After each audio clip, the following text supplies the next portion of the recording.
jogar muito com a ideia da sombra. Nós, quando vamos entrevistar velhotes lá em Banza Congo, e velhotas também, pessoas de idade, iluminamos com uma lanterna um objeto e dizemos, olha, quanto mais luz deitamos sobre um objeto, mais sombra criamos por detrás. Esta sombra que nos interessa. As pessoas percebem imediatamente esta metáfora. Então começam a dizer, sim, nós estamos na sombra. Banza Congo está na sombra, a nossa história está na sombra, este país valorizou muitas coisas, mas não a história do povo Congo. Agora com Banza Congo, estão a valorizar coisas, mas outras coisas ficam na sombra. Então, se o Vicente quer explicar o que achamos nós que fica particularmente na sombra. Sou obrigado pela palavra, mais uma vez obrigado pela sua oportunidade, no caso deste completo. Pois, para nós, o que nós entendemos, naquilo que tem a ver com a patrimonização de Banza Congo, o que nós entendemos com a sombra tem a ver, por exemplo, com a questão dos rios, a questão das montanhas e a questão das florestas, fundamentalmente. E nota, nós não podemos falar sobre tudo e vamos aqui começar sobre tudo das florestas. O curioso é que em Banza Congo, hoje na comuna que se chama Madimba, ou sempre se chama Madimba no Congo, hoje, obviamente Madimba. É um espaço histórico que as pessoas ignoram. E ao longo de Banza Congo, nós vamos encontrar várias florestas. E as florestas, é uma, por exemplo, que é curiosa, que é chamada de Lunda. É uma floresta chamada Lunda. E esse nome, Lunda, vai nos remeter a duas situações que já estávamos até a discutir com o professor também. Duas situações. O Lunda, em que Congo pode significar guardar. Mas também essa floresta Lunda também vai demonstrar as alianças, a relação que tem o Congo com o Império Lunda. E o curioso é que devemos ver também o rio, por exemplo, que abastece a cidade de água, a cidade de Banza Congo, ou seja, o espaço Banza Congo. Cidade de Banza é cidade mesmo. O espaço Banza Congo. Nós vamos notar que esse rio tem o nome de Luiz. Aqui vai nos remeter novamente à questão das alianças. É uma questão de memória, em que a relação Lunda, né, estamos a ver quem é Luiz. Luiz é uma soberana do Império Lunda. Portanto, o que esse nome faz no espaço Congo? E é atribuído ao principal rio que abastece água ao espaço Banza Congo. Então, estamos até a ver a questão que será que esse elemento na patrimonização de Banza Congo foi tido em conta? Essa relação, será que se olhou para essa questão de Banza Congo com essa aliança que teve com outros espaços? Para reforçar este ponto, se posso interromper, vou dizer que mostrei este PowerPoint a umas pessoas em Lisboa, entre as quais estavam pessoas que tinham acompanhado o processo de patrimonialização da Unesco, pessoas que trabalhavam para a Unesco, e ficaram avergonhadas, disseram-me abertamente, disseram-me realmente deixamos fora muita coisa, porque nos concentramos nas pedras, nas ruínas, no Columbimbi, que vamos mostrar agora. Mas não na memória que se transmite do património, que são as florestas, os rios e as montanhas. Esta imagem daqui é o famoso Columbimbi. Esta é uma ruína. Aliás, Columbimbi é um nome próprio, que significa esta ruína. Mas Columbimbi, explicou-me outro dia um ancião, era antigamente um nome comum, significava ruína. Não era só esta, porque a ruína era um Columbimbi, era uma ruína. Esta é a ruína, agora o flagship, não é? Da patrimonização da Unesco. Aqui temos a cruz cristã, nomeadamente católica, que lembra que o Papa João Paulo II visitou Banza Congo já em 1994, salvo erro, 92, exato, 92. Mas, para falar em religiões, Banza Congo é um panorama religiosamente muito complicado. Tens a igreja de Banza Congo, a igreja capital de Columbimbi, e eu esqueci de pôr outra foto que tirei a semana passada, em que se vê que a igreja de Columbimbi, que é uma igreja católica desde o século XVI, está ao lado mesmo, a 20 metros, da igreja baptista. E estão estruturalmente opostas. Uma mira para o poente e a outra para... estão realmente em sentido contrário. São visões da história diferentes, contrastadas, e, aliás, muitas das pedras de Columbimbi, que já não existem, porque o Columbimbi são só ruínas, muitas das pedras foram utilizadas para construir a igreja baptista. É uma história, a história dos encontros religiosos é uma história não isenta de uma certa agressividade e violência. Há um ecumenismo, sim, mas também há memórias muito dolorosas dos encontros entre baptistas e católicos, sobretudo a partir dos movimentos de descolonização, os movimentos anticoloniais, em que muitos indivíduos e movimentos foram abertamente apoiados pela Igreja Baptista, e nem tanto pela Igreja Católica, que ficou mais do lado dos portugueses, mas isso também está mal explicado, porque temos muitos católicos que lutaram contra a colonização também.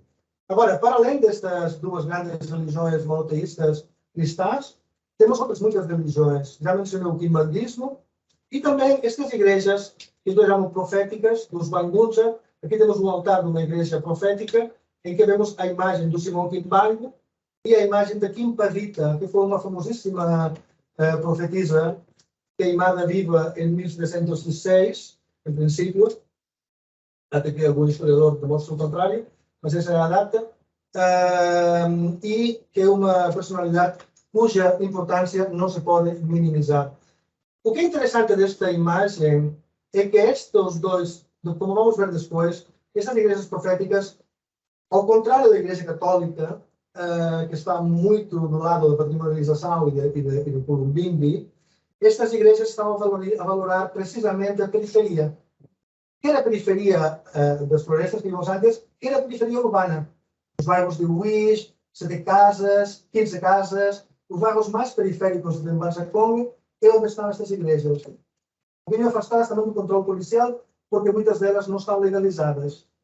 E são igrejas que transmitem uma memória muito alternativa à memória oficial. Para além do mais, são igrejas, e precisam que me corrija se me equivoco, que para perceber a sua inserção no espaço público, temos de introduzir aqui um elemento muito importante da nossa pesquisa, eu acho que vai ser um elemento estruturante, que é o retorno. O retorno que entendemos. Se o Vicente quer explicar. Então, o que é que aconteceu? Nós sabemos que Angola levou o processo de colonização e muitas dessas pessoas foram para a República do Congo.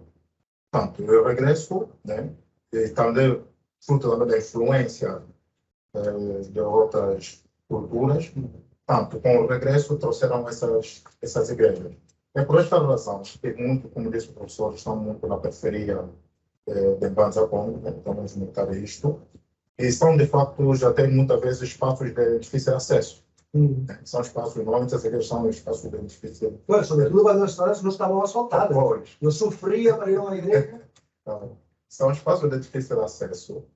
E que aqui também é um paradoxo. Tanto, para algumas pessoas elas são bem vistas porque tendem a revalorizar a cultura, né, sobretudo do africano, sobretudo do espaço Congo, invocando as figuras muito mais ligadas à religião, às igrejas messiânicas. E daí que vocês notam, por exemplo, as figuras que estamos aqui a ver, o Simão Kimbangu, tens aqui, por exemplo, a Kimbavita, que vulgarmente nós chamamos aqui de Kimbavita, né? E tantas outras figuras, né? Toco, e tantas outras, Toco, e tantas outras ainda que nós, não são assim muito conhecidas, mas que eles se encontram, que entendem que são figuras que podem servir de interseções, né, para os seus objetivos. Portanto, e focam muito essas pessoas. Aliás, porque na espiritualidade, aqui que se diga também, em Congo, sabemos que os mortos, tal como também em outras culturas, os mortos, nós ainda continuamos a manter essa relação com os nossos ancestrais. Sobretudo quando elas tiveram bom comportamento, essas pessoas, enquanto têm vida. Quando elas morrem, continuam ainda a ter essa relação com os vivos. E normalmente essas pessoas, quando nós invocamos, acredita-se que essas podem trazer solução, uma resolução de um determinado problema. Daí que nós vamos notar dentro dessas igrejas determinadas imagens, né, ou seja, várias figuras de imagens, que eles entendem que essas pessoas podem interceder por elas. Né? E a imagem que usamos está à nossa frente é um exemplo disso. Então, tem duas figuras, é curioso. E aqui parece uma hierarquização de figuras. Vamos notar, por exemplo, o Simão Kimbangu, ele aparece com a figura maior dimensão, e depois vem a Kimbavita, e as demais, né, vamos notar que são secundárias.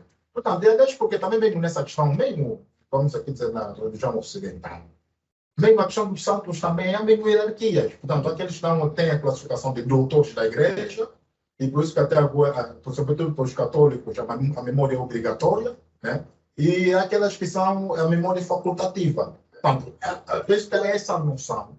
Há essa noção também nessas igrejas, né, messiânicas. E, como dissemos, é fruto dessa influência, sobretudo, porque depois da independência houve um grupo que veio, mas, sobretudo, na década de 90 e fundamentalmente na década de 2000, nós vamos notar este regresso massivo de pessoas que iam para o Congo e regressaram. E hoje, sempre foi professor, quando esteve, por exemplo, nos anos passados. Fatsa como era um espaço assim maior. Hoje, a cidade expandiu muito. Muito. E aqui há outro risco ainda da patronização. Estamos aqui a falar essa ignorância. Embora, por exemplo, houve, as nascentes foram tidas em conta na patronização de Matsapong, mas entendemos que não se dá até agora o devido valor. Porque há um risco desses espaços serem invadidos, olha o que está acontecendo. Porque com a expansão de Matsapong, nós estamos a notar que a patronização, essas nascentes, estão a ser invadidas pelas populações. Portanto, o controle dessas nascentes não está a se ter em conta, porque elas não foram conservadas. Basta nós notarmos, por exemplo, um Tetemba, né, ou Santa, por exemplo, como é que é. Né? E recentemente, por exemplo, nós publicamos um artigo e nós apresentamos essa imagem. Portanto, não há isso, temos o Madungo, temos, por exemplo, portanto, fundamentalmente essas nascentes, quase que não há conservação. Então, urge essa necessidade, porque os rios têm importância, estamos aqui a dizer. E mesmo essas nascentes, aliás, porque para ter um rio, necessariamente temos de ter a nascente. Então, é preciso conservar a fonte. E as nascentes são as fontes. Então, se você não conserva a fonte, não tens como conservar o rio. Aqui esta imagem expressa exatamente o que estava a dizer o Gonçalo. Acho que alguém que deveria pôr o seu microfone em silêncio. Se podem, por favor, todas as pessoas pôr o microfone em silêncio, agradecemos. Pronto, a imagem que estávamos a ver agora é uma imagem para os que não estão a ver o PowerPoint, que mostra uma colina, uma montanha em Banta Congo,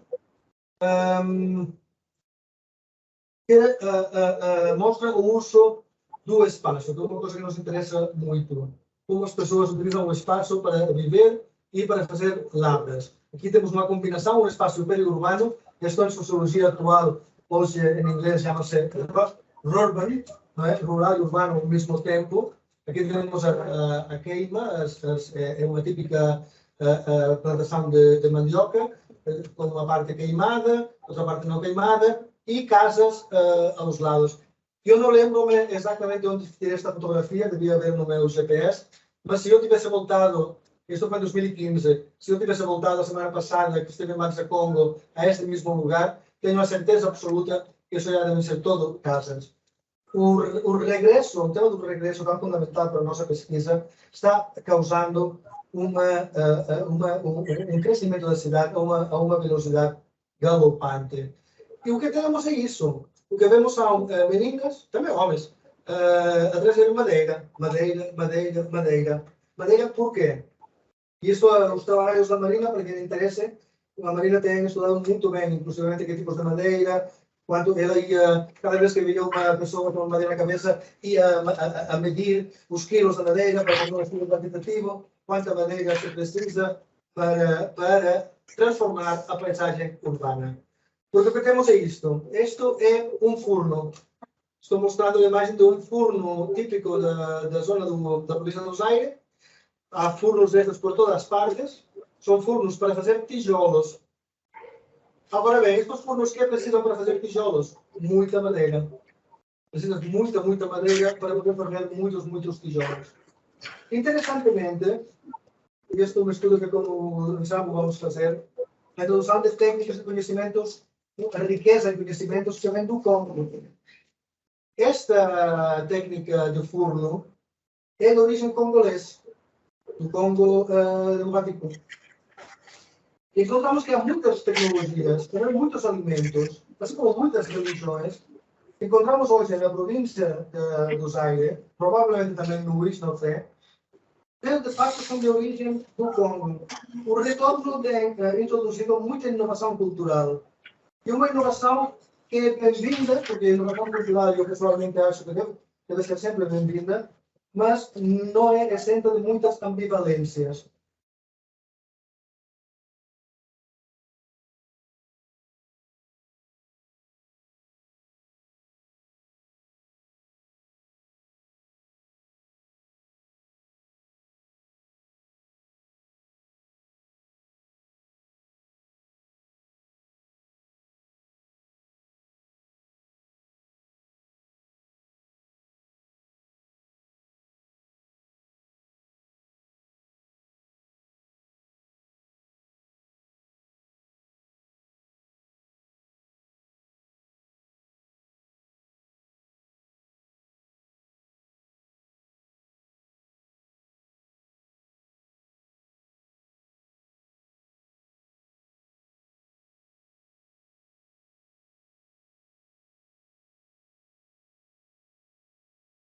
Regiões e pessoas que retornam do Congo introduzem também o Lingala. Até aqui em Luanda, né? O Lingala.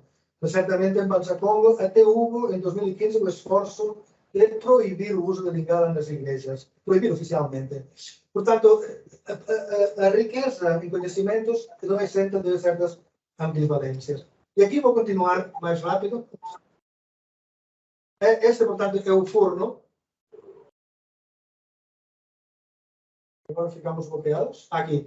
E aqui tem uma imagem que mostra precisamente a relação entre o uso da floresta, a destruição, para falar claramente, da floresta e o crescimento da cidade. Quantas mais casas, menos floresta. E aqui temos uma imagem que a minha esposa comentaria com muita expertise, porque ela é uma das grandes especialistas em agricultura itinerante. Isto é um campo, isto é o que os Bakongo chamam Masole, é a agricultura itinerante. Os Bakongo vão às florestas.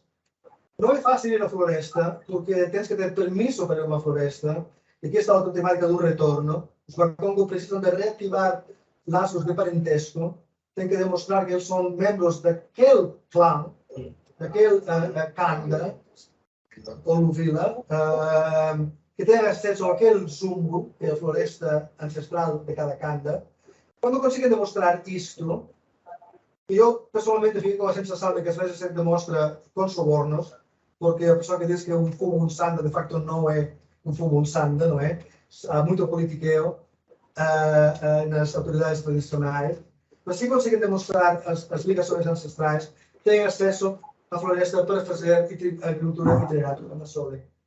Há uma literatura africana e africanista que diz que os africanos destroem a floresta com a agricultura itinerante. O mesmo acontece com a literatura sobre a Amazônia. Deitam as culpas dos índios da destruição da floresta. Mas não é verdade. A agricultura itinerante não é destrutiva. Os povos africanos conhecem a agricultura itinerante desde há milénios e sabem que é uma forma que pode ser feita de forma muito racional. Por exemplo, queimando uma parte da floresta. Não é? E, aliás, porque também nessa questão, por exemplo, da utilização da floresta, é preciso ter atenção que essa ideia não se utiliza toda uma floresta, então cria-se espaço. Há, por exemplo, uma exploração de um determinado, uma zona de uma floresta, durante 5 anos. Depois diz, agora que não, agora vamos explorar nesse espaço. Então, há nessa noção de guardar, de reserva. Daí também a expressão lunda, é que estamos a dizer. O lunda pressupõe também essa questão de conservação.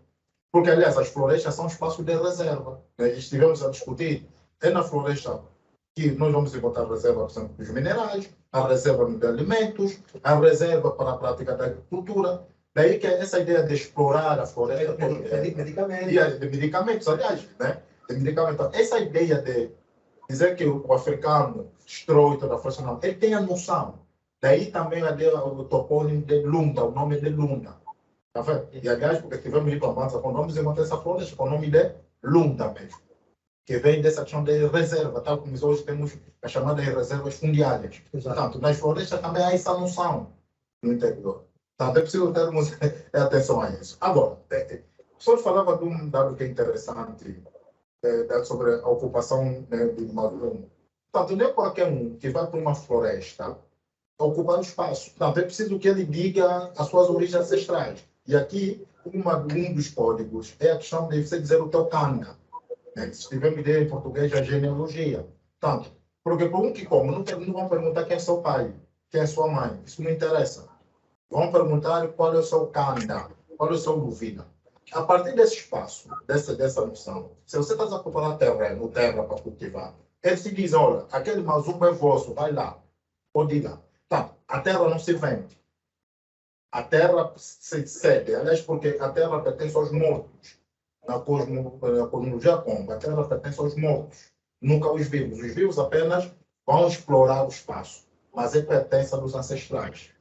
Tá vendo? Daí que a questão dos mazumba é fundamental. Daí que cada um de nós, e essa é uma discussão que nós nunca queremos aqui em Angola, é preciso que nós comecemos a discutir a questão dos nossos mazumbos, porque nos conhecendo os nossos mazumbos, também vamos nos conhecer quem somos de fato, e de onde nós de fato viemos. E assim vai evitar esse aproveitamento que muitas vezes acontece entre nós. Isto é um dado também que é fundamental. Vamos a ir um pouquinho mais rápidos, porque o tempo está apertado. Então, só não é mais de uma montanha, mas as montanhas são lugares espirituais que também estão a ser valorizadas ou esquecidas pelo patrimônio da humanidade, mas muito importantes para a memória histórica do povo Congo. Aqui temos um profeta de uma igreja em particular, ele chama-se Tata Wonda, ou chamava-se, já faleceu. Aqui o vemos precisamente a ressignificar uma montanha, a impor o seu significado para o seu povo e a purificar a montanha, não é? Naquela montanha aconteceram coisas horríveis, porque aquela paisagem é muito violenta, houve guerras civis, guerras anticoloniais, trabalhos forçados, tráfico de escravos. Estes profetas estão a querer, com a sua presença, purificar, limpar o espaço destas memórias. Mas aqui temos outra forma de marcar o espaço. Aqui já não é purificação, mas só desde uma perspectiva muito específica do conceito de pureza, não é? É como a política também marca espaços, também impõe os seus significados. Aqui temos uma montanha, que já não é um profeta que vai por um significado, é o partido político. Isso aqui é o Estado, é o partido político. Isto é enorme, isto é um desenho gigantesco, está muito, muito longe de onde eu tive a foto. Esta floresta em particular é a Serra de Canda, é uma das mais semanticamente carregadas, isso está cheio de significações, de significados. Eu acho que só chego na superfície, mais superficial, com todas as pessoas com quem falas na Serra de Canda. Outro dia tive a sorte de conhecer uma mulher que tinha nascido na Serra de Canda, e ela dizia-me assim, é uma figura impressionante, ela diz, nós na Serra de Canda, nós somos os pretos da Guiné, que é recorrer ao imaginário do Império lusófono em geral, para expressar como se sente diferente da parte dos angolanos, não é? Um espaço com muita história, com muita história violenta. Aqui houve grandes guerras entre a UNITA e o MPLA. Aqui houve grandes guerras do Exército de Liberação contra os portugueses. E aqui parece ser, segundo uma hipótese, embora não é a única, foi queimada a Quimpadita. Aqui temos precisamente a importância das florestas na penetração das forças do Exército de Libertação em 1961 e 62, 63. Não tenho tempo de comentar estas cartas, mas são cartas que fotografiei nos arquivos de Lisboa. Estou agora a discutir com pessoas mais velhas, com o Zambo, que ainda se lembram, que participaram da guerra. Estamos a reconstruir estes lugares de memória, que eram os quartéis do FNLA. E aqui uma imagem que queríamos comentar também, é quando estudamos espaços, a importância dos rios, das memórias das montanhas, das florestas, temos que ter em conta que nós, académicos, temos uma visão do mapa, da carta, muito já vem, pronto, dada uma forma de representar o espaço muito basada no mapa, no Estado-nação, na fronteira permanente, etc. Mas há outras formas de imaginar o espaço. Aliás, o lugar onde faleceu a Pavitra não está estabelecido, mas também o lugar onde faleceu o primeiro católico que foi, padre católico que foi assassinado durante a Guerra Colonial, não fica ainda esclarecido. O lugar onde faleceu a famosa guerrilheira de Olinda não fica esclarecido. É uma série de espaços flotantes, as pessoas não situam, mas que sabem que aconteceram naquele espaço. Então é importante ver também outras formas de representar o espaço. Por exemplo, há uma literatura muito interessante sobre contramapas, mapas alternativos. E temos precisamente como numa igreja profética, o mapa do Reino do Congo é pensado de uma forma que a nós, desde a nossa perspectiva de Estado-nação e de fronteira moderna, nos é difícil de imaginar. Vou avançar rapidamente, só para acabar. Uma coisa, nós pensamos, às vezes dizemos que temos que ler o espaço para ser lido, a paisagem é para ser lida, mas também é para ser escrita, a forma de inscrição de significados no espaço. E aqui temos precisamente uma peregrinagem da igreja quimbanguista ao lugar onde eles asseguram que Pavita foi queimada. Neste zumbo, na Serra de Canda, aqui estão todos os quimbanguistas a rezar em frente do lugar onde aconteceu a tragédia. E aqui vou acabar com isso.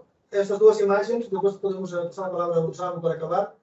Estas duas imagens que eu vou acabar são curiosas, são imagens de igrejas proféticas que mostram os profetas principais, nomeadamente Pavita e o Simão Kimbangu, mas já não na imagem típica, no prototipo, como dizem os historiadores da arte, que seria a Pavita na fogueira, senão na floresta.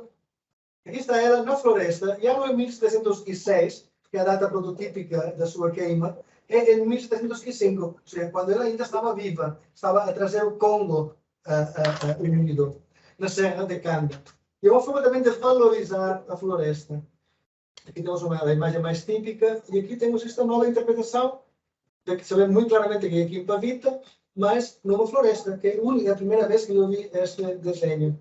E com o Kimbangu acontece o mesmo, o desenho típico do Kimbangu, aliás, a fotografia, prototipo fotográfico, é uma das únicas fotografias que temos do Kimbangu, é na prisão em Elizabethville, no Congo, quando foi preso pelos belgas, mas agora aqui está totalmente liberado da prisão, está na natureza. É uma forma também de valorizar e revalorizar e reclamar a floresta. Uma floresta que está cheia de significados, como digo, tem que ser lida, mas também escrita. E aqui, várias gerações anteriores à nossa, alguém se deu o trabalho de inscrever toda uma narrativa de desenhos nesta árvore imensa que está no zumbo deste homem, que pela minha sorte é um grande amigo nosso. Ele me levou ao seu zumbo e me permitiu não só fotografiar, mas filmar esta árvore e a narrativa que conta. Portanto, continuamos aqui, não sei se o Samu quer acrescentar. Não, foi bom. Isso é para dizer que naquele processo de padronização de irmãos a Congo, acho que há necessidade de se fazer algumas emendas, e essas emendas devem ser tidas a questão dos rios, a importância dos rios, das montanhas e das florestas, que é lá onde está também a reserva, a memória dessas populações, é onde nós podemos encontrar o quinculo dessas populações, a sua identidade. Portanto, não basta apenas olharmos para o Betão, ou classificar o espaço quando como o Betão, mas sobretudo a parte natural. Aqui estamos a falar das florestas, dos rios e das montanhas. Portanto, isto é fundamental para mantermos a identidade do espaço. Pronto, obrigado parabéns pela brilhante apresentação aos nossos convidados. Então, sem mais delongas, para aproveitarmos o tempo, eu vou deixar a palavra aos nossos internautas, no sentido de conversarmos. Espero que estejam a me ouvir. Se é possível, dar um feedback aí. Então, o momento é para interagir. Eu tenho aqui já questões, mas não vou adiantá-las sem que os nossos internautas possam intervir primeiro, né?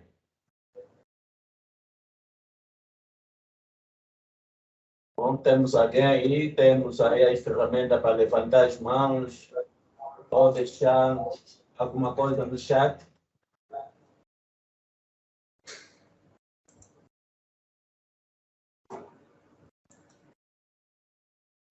Bom, não somos 10, deixa-me só. Não conseguimos ouvir. Ou se senhor João Domingos levanta a mão, por favor, tenha o tempo ou tenha a bondade. Ok, boa tarde a todos, boa tarde ao professor Ramon e acho que o nosso trabalho é excelente e estudar uma província como esta e um município particular como esse é algo de facto interessante e que nos ajuda a trazer informações relevantes e pertinentes para a história não só dessa província, mas para a história do país. Estamos a falar do Reino do Congo. E compreendermos a história e como o Reino do Congo se estendeu não só para Angola, mas para outros países, tanto é patrimônio da humanidade que requer profundidade. Então, eu acho que é um tema muito interessante. Acho a minha pergunta, mais ou menos, é em relação à questão que o senhor professor falou aí, então, a finalizar a sua argumentação e praticamente a sua conclusão, tocou num elemento importante que nos fez pensar o seguinte: o Baza Congo foi levado ao patrimônio da humanidade. E, bom, eu não conheço muito bem quais foram os critérios, mas se temos que olhar para os elementos que colocou aí, como a questão de entender a floresta para melhor compreender, digamos, as origens da povo, e também compreender um pouco a sua identidade histórica, etc. Acha que foi suficientemente profundo, os critérios não foram suficientemente profundos para elevar a cidade como patrimônio da humanidade, ou apenas, ou acha que os elementos utilizados foram bastantes para elevar a cidade, né, ao patrimônio da humanidade? Não sei se coloquei bem a questão, mas me parece que pelos elementos que apresentaram, não sei se foi muito a fundo para levar esta cidade ao reino do patrimônio da humanidade. Eu não conheço muito bem quais são os critérios que o Unesco utilizou para isto, mas me parece que não sei se foi suficientemente ali ao fundo, ou ficaram mesmo pela cidade, então, a palavra que usou aí. Era só este comentário, esta pequena questão. Senhor João, muito obrigado pela sua participação. Não sei se conseguimos aparecer bem com alguns tópicos. Antes de passarmos a palavra à nossa internauta, gostava de ouvir se podem comentar antes. Né? Pode, por favor. É assim. O professor Ramon tem utilizado ultimamente essa metáfora de sombra e luz, né? Nós, tanto, o que ficou patente, se você notar, se tivermos de viajar para o espaço Banzacongo, nós vamos encontrar a cidade toda ela esburacada, sobretudo aquela parte mais, se diz cidade, né? Está toda ela esburacada, portanto foram ali os arqueólogos procurar que depois aqui o metano, olhou-se muito mais para o metano. Mas se você tiver de perguntar a um Congo, sobretudo aquele que está em Banza, você veio de onde? Você vai notar que cada um veio de uma aldeia. Veio essa de um mazumbo.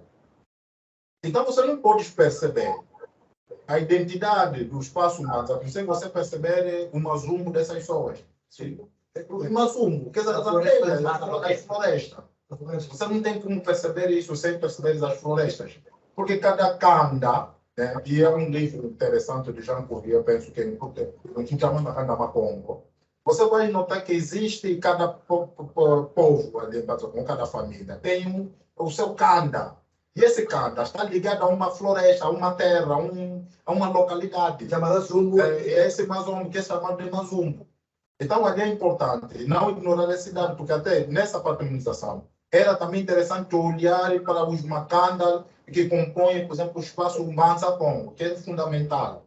Tá vendo? Então, é olhar para isso E ali estamos a dizer, porque também cada canda, também tem, dentro daquele seu assunto, tem ali um rio que ele passa.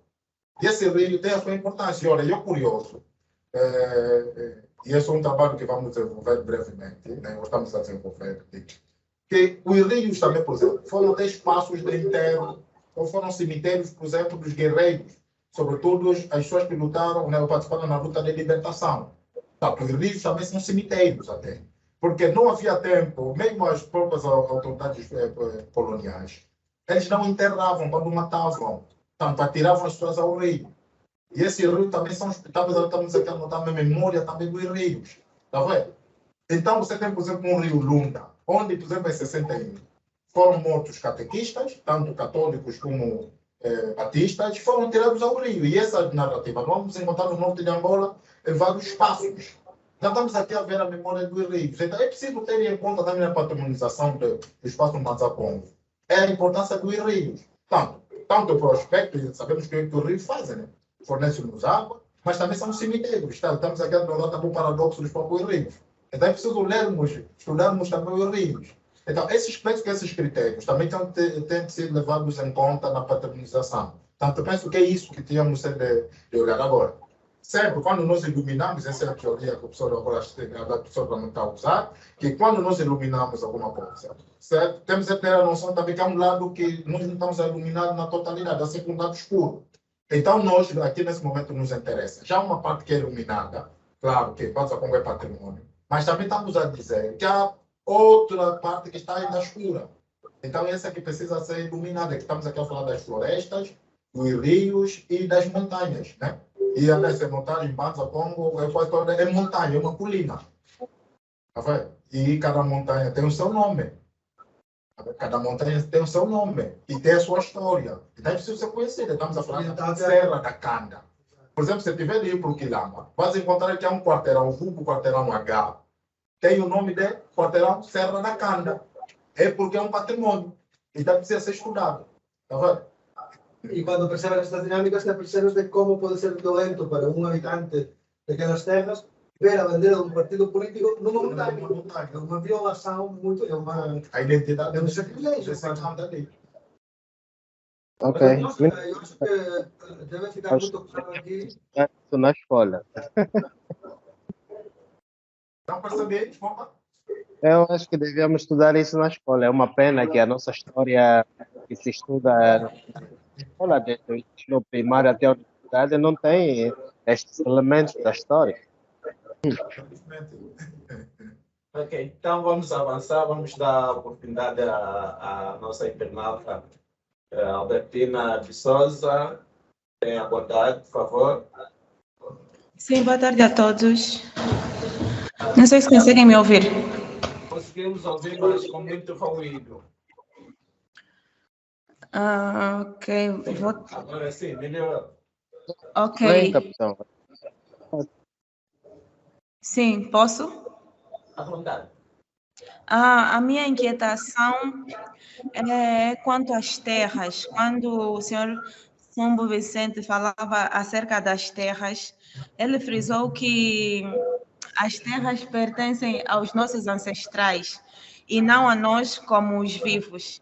Então, eu queria entender isso, como é que isso funciona? Será que nós também passaremos a ser os donos só depois da morte? É isso, eu quero mais ou menos entender esse contexto. Infelizmente, sim. nós, enquanto seres vivos, ou seja, enquanto tivermos ainda vida, nós só temos o dever de explorar o espaço. Por isso, os notários, quando, por exemplo, nós vamos, mesmo aqui em Luanda, né, quando nós vamos comprar, por exemplo, um terreno, no documento nunca vem que eu vendi o espaço ao senhor fulano. Isso é o quê? Eu cedi o espaço e passa-se uma declaração de cedência. Está bem? Porque a terra não se vende. E curioso, né? Pelo menos as pessoas que eu conheço que andam a vender tantos terrenos aqui em Luanda, mesmo, por exemplo, em Manzacongo, nunca tem boa vida. Tá vendo? Tem sempre uma vida mísera. Isso é curioso, né? Pode, por exemplo, ver de lado as pessoas que venderam terrenos, normalmente não têm boa vida. Então, esse é dado interessante. Por isso que a terra não se vende. O que se faz com a terra é cedência. Portanto, você explora por um tempo, também com oportunidade, por exemplo, para você. Aliás, a noção de pertença do espaço, muitas vezes nós nos passam o espaço quando nós exploramos ele, tá vendo? E passa a ser nosso. Portanto, quando nós exploramos um determinado espaço, esse espaço passa a ser nosso, mas não é, o espaço não é vendido. Tá vendo? Então, nós, os vivos, só exploramos o espaço. Só passa a ser nosso espaço quando nós estamos na terra dos ancestrais. Não é de nós, os vivos. Agora, eu queria aqui introduzir uma questão a esta explicação. Queria aqui introduzir uma coisa que nós não dizemos, mas que é fundamental na nossa narrativa. E que, a partir de 1933, os Bakongo, como outros muitos povos angolanos, foram obrigados a abandonar os Mazumbo. Eles viviam no Mazumbo. Aliás, eles muitas vezes traduzem Mazumbo em português como abandonado.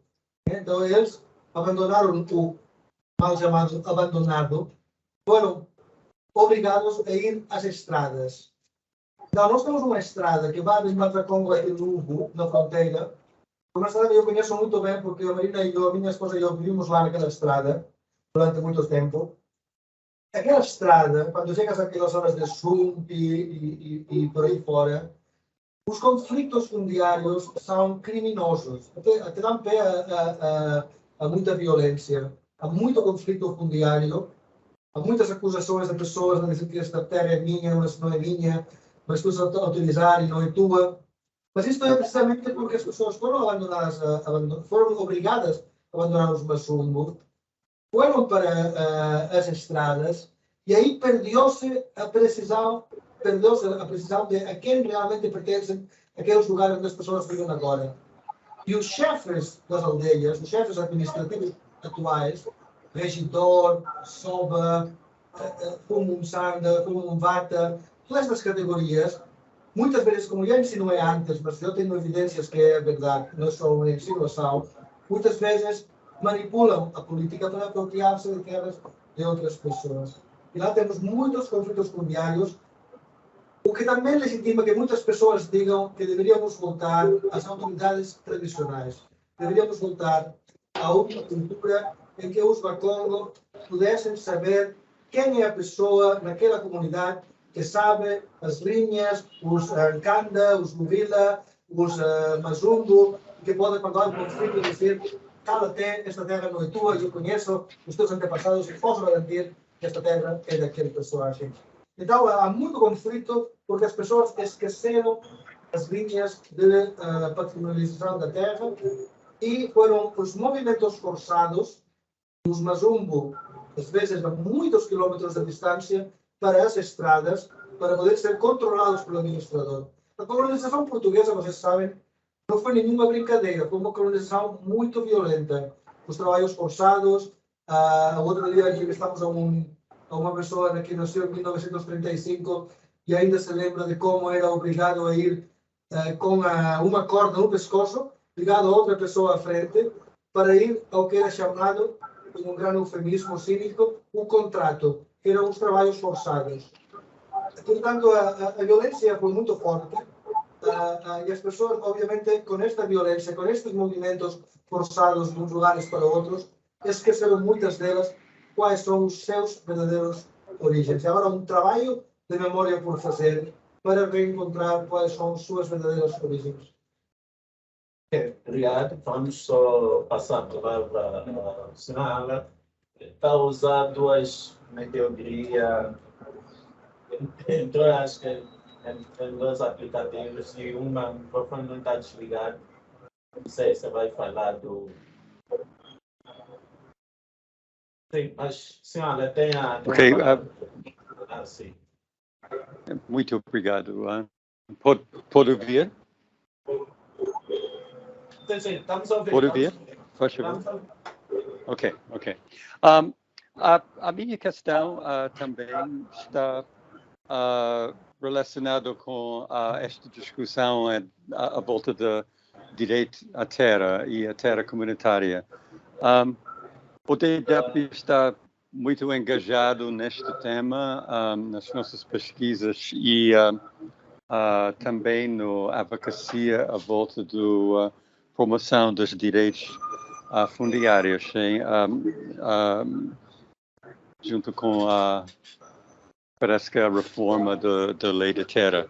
Mas a Constituição angolana já tem uma previsão de respeito para aproveitamento das terras costumárias, sim, ou gestão costumária. Eu quero saber se, de facto, na província de Zaire ou com as comunidades do conhecimento dos senhores e dentro da sua pesquisa, se tem o sentido que as comunidades ou as administrações locais estão conscientes deste debate à volta da proteção dos direitos fundiários, sim? Principalmente relacionado com as terras costumárias. Porque em várias outras províncias há um processo em curso para a regularização e a produção dos títulos, ou pelo menos a documentação legal, a legalização do reconhecimento do gestão costumária das terras, das comunidades. Mas há uma consciência na província de Zaire sobre este processo de recordar as reclamações costumárias das terras. Isso. Obrigado. Sim, obrigado, Alan. Realmente, estas são umas questões que nós vamos a explorar no futuro imediato. Mas, para começar com um exemplo, nós, quando chegamos a semana passada a Mbamsa, Congo, fomos entrevistar a uma pessoa por temáticas que não têm nada a ver com a terra, mas com a história da luta da libertação.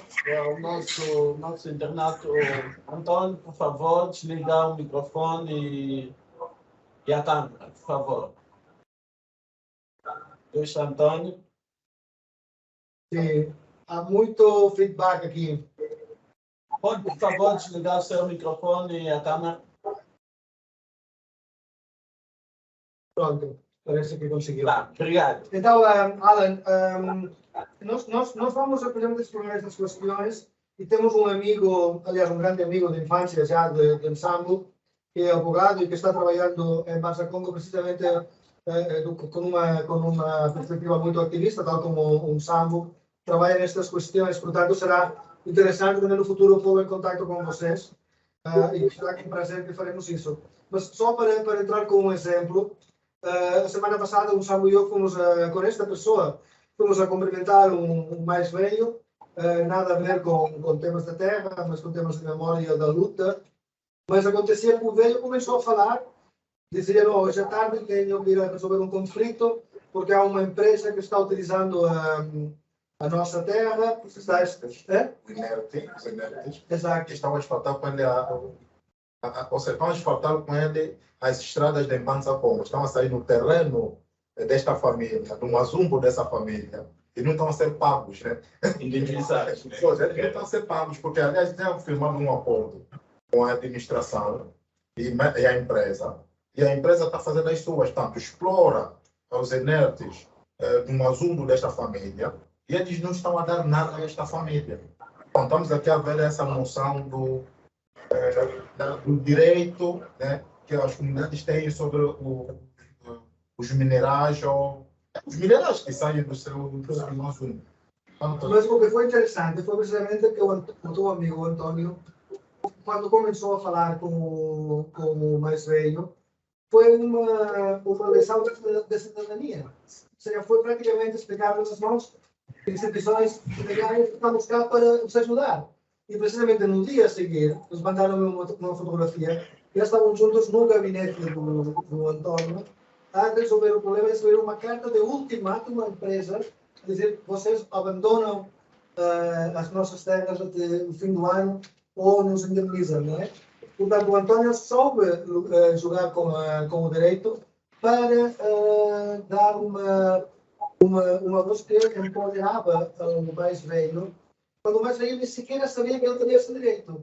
Portanto, foi uma aprendizagem, e eu acho que o que falta é isso, não é? Mais workshops com pessoas como ele e com outros especialistas em direito fundiário, para que as pessoas conheçam melhor quais são, além das suas obrigações, também os seus direitos, não é?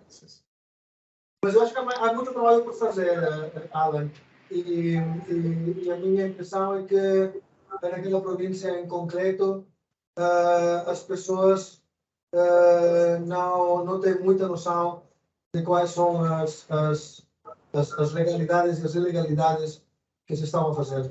Embora eles tenham noção do que esse espaço é nosso por direito histórico, né?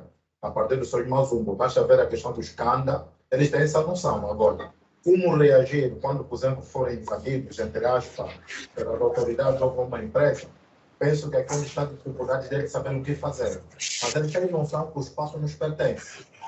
Sim, mas a empresa pode dizer segundo a Constituição angolana, a terra do Estado e os recursos naturais de todo o Estado. Exatamente. E com isso queremos dizer os minerais que se encontram debaixo da sua terra, não é?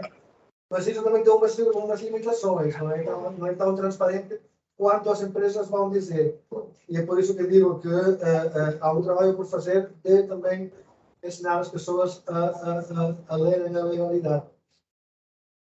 Infelizmente, de facto, a lei angolana não respeita realmente qualquer reclamação das comunidades à volta dos minerais. De facto, só a terra está considerada a superfície da terra. Os minerais, por na Constituição, são propriedade do Estado. Eu acho que há muito pouco espaço para a proteção das comunidades à volta do exploração mineral. Mas, pelo menos, a proteção do direito de terra da superfície é uma coisa que as comunidades podem recordar e pode registrar, mas sem a registração desta reclamação é muito difícil proteger realmente. E por causa disso há um programa do governo que foi lançado há uns anos atrás, chamado A Minha Terra, que tem um objetivo realmente de permitir ou promover a registração das reclamações não só das comunidades, mas também dos camponeses e as pessoas que ocuparam terras. Mas é um processo de declarar, mapear, recordar no cadastro do município ou da província, e de facto muito poucos administrações ou administradores municipais têm conhecimento destes procedimentos. O trabalho que a DW está a fazer em umas províncias é relacionado com não só a sensibilização das comunidades, mas também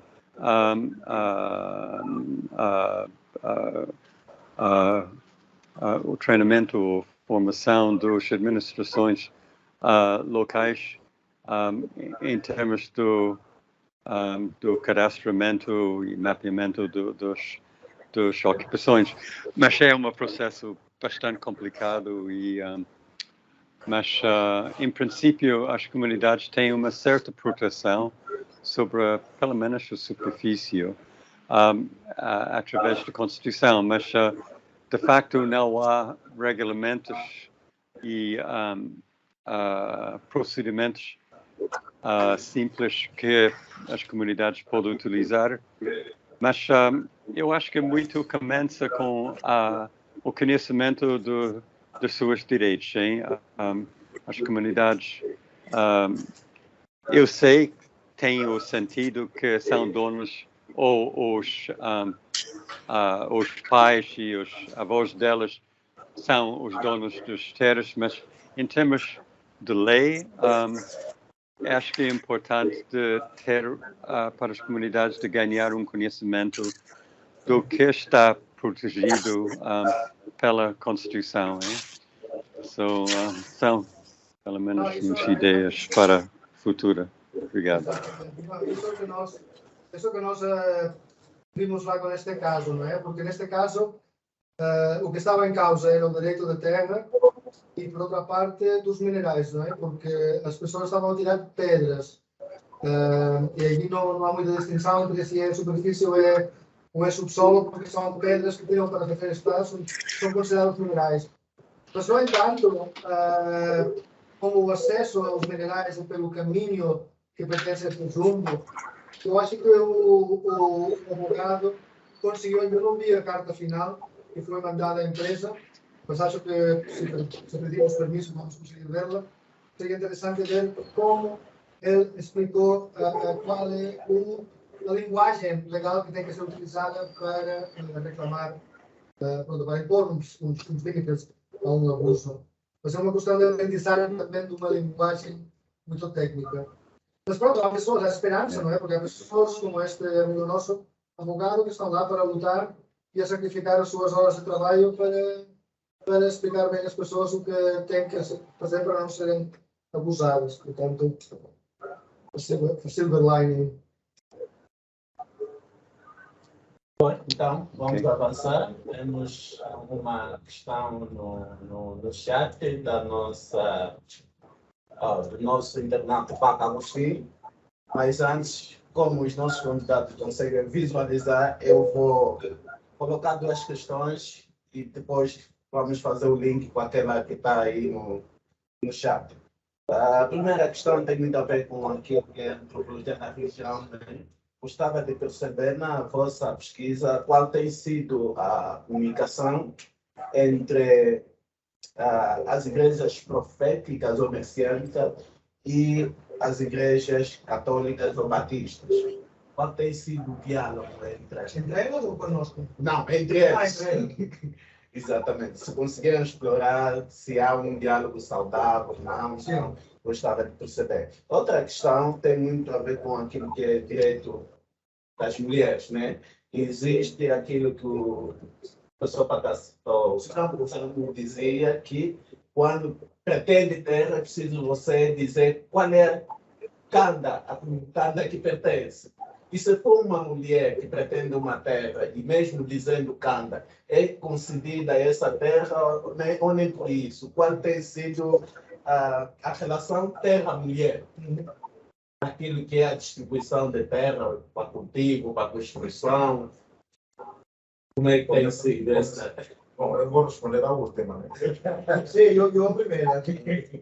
É assim, se notares, embora pode ter uma questão discutível, mas aqueles que Congo dizem Macupa mata uma lambela é Congo. Portanto, você ali é com as três pedras que se pensam na panela. Exato. E você tem dessas panelas, significa dizer que as três principais linhagens, que é um Tanzo, um Jinga e um Sabo. E você tem um Jinga, que é a administração. Administrar o que? Administra-se da terra. Então, está ligado muito à mulher, porque a indução de terra está ligada à mulher. Aliás, quando se fala de Kanda, é a família da nossa mãe, é a questão matrilinear. Está vendo? Então, a terra está ligada à questão mulher. Daí que, quando nós estamos a falar, por exemplo, né, sendo de Maria, eu tenho o meu mazumbo, e esse mazumbo não é da parte paterna. O mazumbo que um filho pertence é sempre da parte materna, porque nós somos matrilineares. Então, é mais fácil, não é fácil, é mesmo fácil eu ir para o mazumbo da minha mãe, fazer o que eu quiser, né? Diz que eu não prejudique, mas eu sei que não está burocracia. Mas já no mazumbo do meu pai, é complicado ir para lá. Porque carece de muita coisa, porque eu não pertenço à família da minha mãe, do meu pai. mas é da minha mãe, porque nós somos matrilineados. Daí que o homem faz pedido para ter legitimidade sobre o seu filho, porque nós somos comparados a um pássaro, né? Que voa à procura de ninho alheio, no caso da mulher, para depositar o seu ovo. Então, nós, para termos legitimidade sobre o filho, temos que fazer o pedido. Então, isso é para ser mais claro. Os mazumbos, aqui mesmo, são aquilo que se chama matrilocais. Mas havia casos em que o homem, no caso do marido, podia sair da sua terra, do seu mazumbo original, para ir fazer um produto ou cultivar no mazumbo da mulher. Isso também era permitido na terra. Então, fez o que? Aqui depende muito também do conceito que eles vão chegar. Depende muito. Tanto a mulher tem um papel simbólico até hoje na nossa cultura, e o poder dele está também na terra. Então, na terra, e porque até a mulher deixa o seu poder, você vai entregar até o homem. Portanto, as mulheres, nós não somos, mesmo na resolução, por exemplo, de problemas nossos, muitas vezes a decisão que é levada ao público é da mulher. Só ela não fala ao público, mas ela é a primeira a ser consultada. E o que ela dizer, não, eu acho assim, penso assim, essa decisão que é levada ao público. Isso é tanto na questão, por exemplo, dos enterros, na questão do casamento, né, o longo. Portanto, é a palavra da mulher também que é ouvida. Portanto, a mulher até hoje ainda conserva o valor simbólico, tem o seu valor simbólico na nossa cultura. Aliás, por isso que se chama, né, bem motivo, é mulher-ancagem, é mãe sem xuxa. Tá vendo? Mulher-ancagem é mãe sem xuxa. Então, estamos aqui a ver novamente o valor da mulher. Então, a mulher tem o valor na terra. Não tem sido discriminado nesse Não, a mulher, a cultura que conta, a mulher não é discriminada. É preciso ter isso atenção. A cultura como não discrimina a mulher. No fundo, até tem um respeito pela mulher.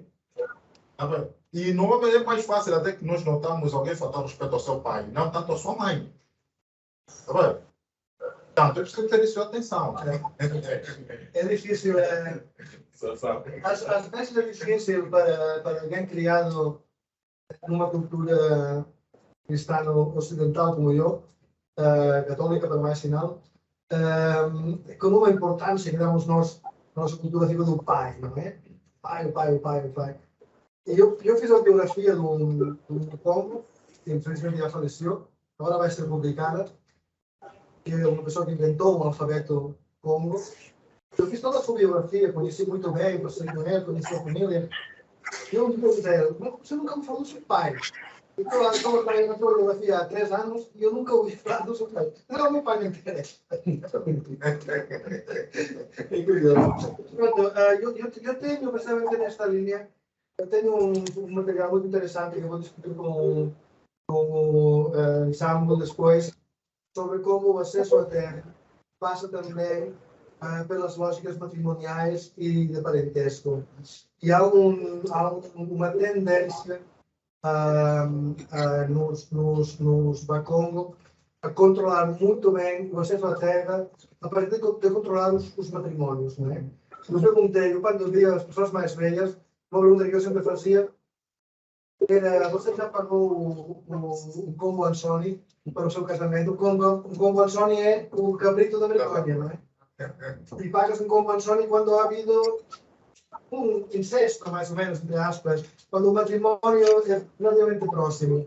E quase sempre as pessoas de mais idade tinham pago um Congo Ansoni. Porque tem que controlar muito bem com quem casam, com quem vão deixar os seus filhos se casarem. Agora, pronto, vão deixar matrimónios mais de amor e mais filhos, não é? Mas antigamente, quando tudo era regulado pelas linhagens, as dinâmicas eram muito interessantes. Em relação à pergunta da religião, eu escrevi um artigo no jornal Solar Financial, precisamente sobre os limites do ecumenismo. Ou seja, como há muitas religiões proféticas que elas preferem não ter relações com a Igreja Católica abertamente. Ou seja, eles estão lá, muito bem, no seu espaço, mas não nos pedem para ir a atividades ecuménicas, coisas assim, porque não queremos. Como eles fizeram um dia numa igreja profética muito pró-africana, dizendo: vocês estão comigo, enquanto a pessoa branca, que eles assumiam que eu devo ser católico ou protestante, e vocês queimaram o simpatita. Eu não queimei ninguém, que não saiba, não é? Mas a agressividade estava aí, não é? E tem havido esforços, tem havido Somos por as duas partes de aproximações, mas em geral são universos bastante afastados, que já respeitam nossa distância. Ok. Agora bem, vou acabar com isto.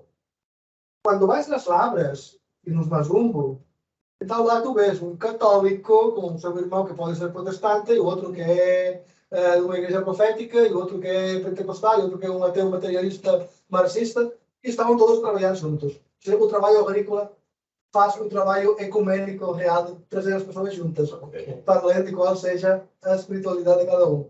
Portanto, as igrejas separam e a Lavra unifica. Ok. Fortificado pelo Kanda, o sentido do espírito do Kanda. Exato.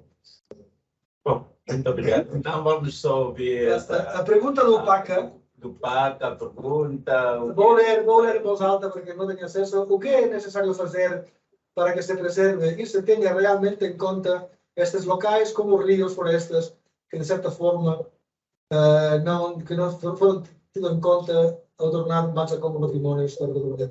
Eu acho, pronto, o Vicente vai dar a sua resposta, mas o primeiro passo, o primeiríssimo passo, que é o que eu estou a fazer, é explicar às próprias pessoas da Unesco, com toda a sinceridade, ir lá falar com eles. Eu já expliquei que em Lisboa assim o fiz e ficaram muito surpreendidas e, aliás, pensaram até em possibilidades de contrarrestar, não é? Podíamos, por exemplo, organizar um colóquio em Banza Congo sobre a floresta como património da humanidade. Podíamos organizar coisas para levantar a questão também, dar orgulho ao povo da nossa parte. Então, acho que da nossa parte é tudo. Eu agradeço a disponibilidade dos nossos convidados. Aqueles que não puderam nos acompanhar, nós vamos pôr à disposição, estará disponível em www.dwangodec.org, para que outras pessoas possam tomar em contato com as informações. O prazer foi todo meu, vos conhecer, não é? Vamos continuar a interagir com o professor. O Samu ficaria ao vosso dispor. Sim, sim. Principalmente em função daquilo que nós estivemos a conversar no princípio, que não terminamos. Então, estamos juntos. Bom final de semana a todos e a todas. Obrigado a todos por as perguntas muito boas que nos